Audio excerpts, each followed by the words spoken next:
தோண்டப்பட்ட பள்ளத்தில் வீரருக்கு காத்திருந்த பெரிய ஷாக். டார்ச் கொண்டு உள்ளே பார்த்தவருக்கு நெளிந்து கொண்டே இருந்த உருவம்.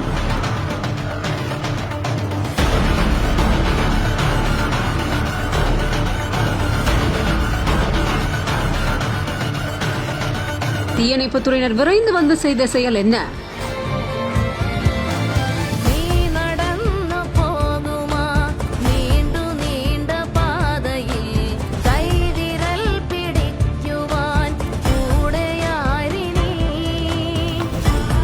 இந்த வீடியோவை கோவை ஃபுட் vlog அப்படிங்கிற இந்த இடத்துல இவங்க போஸ்ட் பண்ணிருக்காங்க. ஒரு 4 குட்டி பப்பீஸ் வீட்டுக்கு பக்கத்துல இருக்கக்கூடிய கிணறு தோண்டி வச்சிருக்கக்கூடிய அந்த பள்ளத்துல தெரியாம விழுந்திருக்கு. கீழே இருக்கக்கூடிய மண்ணு வழியா கொஞ்சம் கொஞ்சமா தோண்டி அந்த 4 குட்டி பப்பியுமே அங்கிருந்து ரெஸ்கியூ பண்ணிருக்காங்க. Karthipuram, South India's biggest 200 acres township in Coimbatore. Premium commercial and residential plots.